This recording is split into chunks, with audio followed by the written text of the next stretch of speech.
Hello, নমস্কার সকলকে। সকলে কেমন আছেন? আজকে আমি যেদিনের ব্লগটা শেয়ার করছি, সেদিন ছিল ২৬শে জানুয়ারি। সেদিন আমরা যাচ্ছিলাম গ্যাংটক।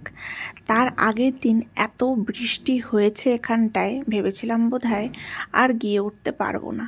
তো যাই হোক, সকালবেলা উঠেই মনটা একেবারে খুশি হয়ে গেল যে এত সুন্দর রোদ দিয়েছে আজকে। কালকে অবধি প্রচণ্ড টেনশনে ছিলাম যে বেরোতে পারবো কি না, কারণ গতকাল এতটা বৃষ্টি হয়েছে এখানটায়। তো যাক, ফাইনালি বেরোতে পেরেছি। আর এখন দাঁড়িয়েছি পেট্রোল পাম্পে।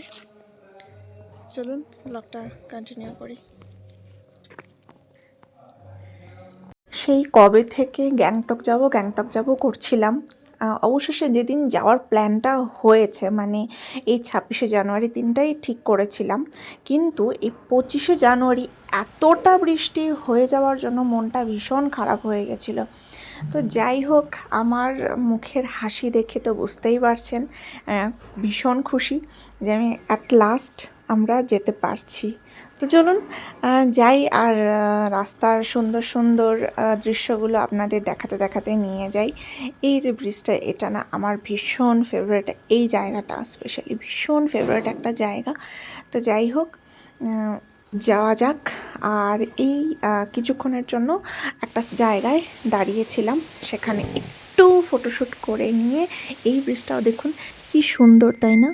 আর এদিকে আমরা প্রায় সিংতামের কাছে পৌঁছে গেছি। একটা জায়গায় দাঁড়িয়েছিলাম একটু চা খাবো বলে, তো নিয়ে নিলাম দুজনে দু কাপ লাল চা খেয়ে আমরা আবার রওনা দিলাম। আর খুব বেশিক্ষণ যেতে সময় লাগবে না আমাদের।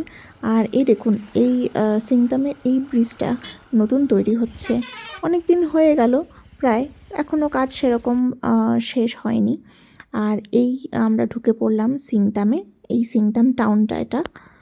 সিংতাম থেকে আমরা বাদিকে টার্ন নিয়ে যাব গ্যাংটক যেতে। এই টানেলটা আমার বেশ ভালো লেগেছে, কি সুন্দর লাইটিং দেখুন।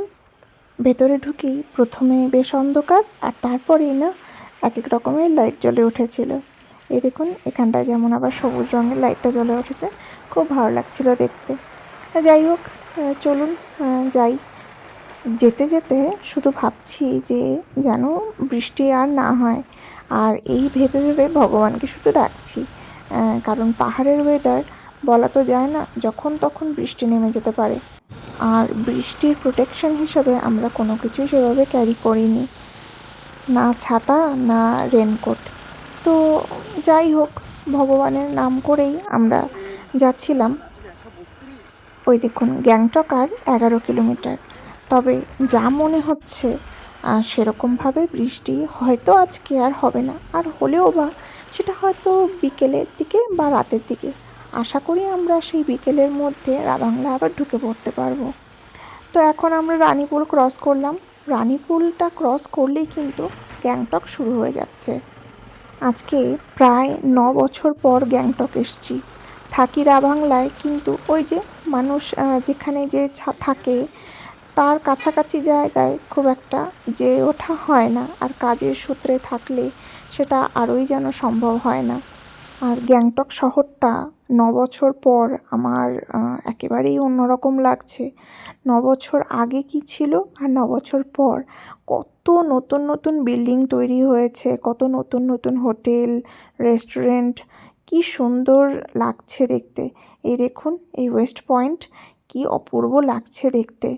আর বারবারই আমার যত দূরই যাচ্ছি আমার মনে হচ্ছে এই বোধহয় এমজি মার্গ চলে আসলাম। তো প্রায় পৌঁছেই গেছি এখন ও গেছে বাইকটাকে পার্ক করতে। এখানটায় 4 হুইলার 2 হুইলার সব কিছু পার্কিংয়ের ব্যবস্থা রয়েছে। আর পার্কিংয়ের চার্জেস ওই 1 ঘন্টায় প্রতি 30 টাকা। চলুন যাই, এখন এমজি মার্গ আমরা ঢুকে পড়েছি।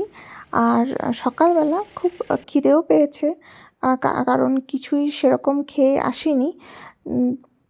চলুন যাই, দেখি এগিয়ে কি পাওয়া যায়, খাবার দাবার দেখি। তার আগে একটু ঘুরেও নেব কিনা ভাবছি।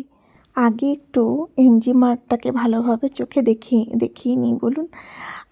এতদিন পরে এসছি, অনেক কিছু নতুন নতুন অনেক দোকানপাট হয়েছে, অনেক রেস্টুরেন্ট নতুন নতুন হয়েছে।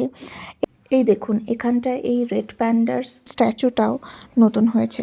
এখানে না 9 বছর আগে আমার একটা জিনিস খুব মনে পড়ে, আমি প্রথমবার তখন চিকেন থুকপা খেয়েছিলাম এই গ্যাংটকেই, আর সেই টেস্টটা আমার মুখে লেগে আছে আজও। কিন্তু অনেক খুঁজেও সেই থুকপা যে রেস্টুরেন্টটায় খেয়েছিলাম সেই রেস্টুরেন্টটা আর খুঁজে পেলাম না, হয়তো নেই বা হয়তো আমার মনে পড়ছে না কোন রেস্টুরেন্টটা ছিল। যাই হোক, এরকম তো হয়েই থাকে। তো চলুন, এখানটায় অনেক ঠান্ডার অনেক নতুন নতুন পোশাক, অনেক রকমের টুপি, দেখতে বেশ ভালোই লাগছিল। আচ্ছা, এবার তো ভীষণ খিদে পেয়েছে, চলুন একটা দোকানে গিয়ে আমরা নিয়ে নিয়েছিলাম পুরি সবজি, আর নিয়ে নিয়েছিলাম 1 প্লেট মোমো। মোমোটা তো পাহাড়ে থাকলে মোমোটা তো খেতেই হবে, আর পাহাড়ে এলেও মোমোটা কিন্তু মাস্ট। তো মোমোটাও ভীষণ ভালো ছিল, পুরি সবজিটাও খুব ভালো ছিল। Breakfast complete. এবারে পুরো এমজি মার্টটাকে ভালো মতন ঘুরে নিতে হবে, আর তারপরে দুপুরের মধ্যেই আমরা বাড়ি ফিরে যাব। আর দেখুন যত বেলা বাড়ছে লোকজনের সমাগম কত বাড়ছে, ভিড়ভাট্টা বাড়ছে। আর এখন ট্যুরিস্টের সিজনই, এখন বৃষ্টি নেই, কিচ্ছু নেই। আর অনেক ফটোশ্যুট করব, অনেক দিন পর এসছি। তো চলুন ফটোশ্যুট করে নিয়ে এবার আমরা চলে যাব। পাশেই একটা মন্দির রয়েছে, এই মন্দিরটা ভীষণ সুন্দর লাগছিল বাইরে থেকে, তাই ভাবলাম মন্দিরটার ভেতরে একবার যাই, ঠাকুরকে একবার একটু প্রণাম করে নেব। মন্দিরটা এত সুন্দর কারুকার্য করা, মানে দেখেই বেশ চোখ জুড়িয়ে যাচ্ছিল। কিছুক্ষণ ঘুরেই আমরা বাড়ির পথে রওনা দিয়ে দেব।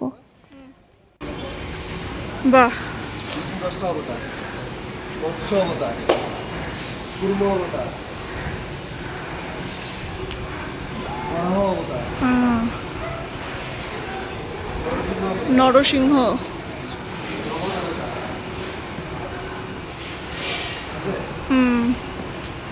পরশুরাম অবতার, রাম অবতার, কৃষ্ণ অবতার, আচ্ছা, বুদ্ধ অবতার, কল্কি অবতার।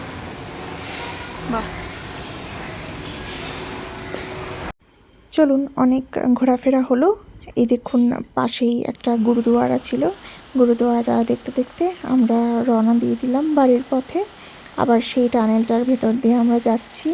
এবার রাস্তার ধারে এই পাহাড়ের এই জায়গাটা ভীষণ ভালো লাগছিল, তাই একটু দাঁড়িয়ে পড়লাম, এখানেও কিছুটা ফটোশ্যুট করে নিয়েছিলাম। আর তারপরে এবার আমরা লাঞ্চের সময় হয়ে গেছে, লাঞ্চ করব। গ্যাংটক থেকে রাভাংলা যেতে রাস্তার ধারেই এই রেস্টুরেন্টটা পড়ে। তো চলুন, প্রচণ্ড খিদে পেয়ে গেছে, আজকের ব্লগটা এখানেই শেষ করছি। দেখা হবে আবার একটি নতুন ব্লগ নিয়ে। ততক্ষণের জন্য সকলে খুব ভালো থাকবেন আর সুস্থ থাকবেন। টাটা।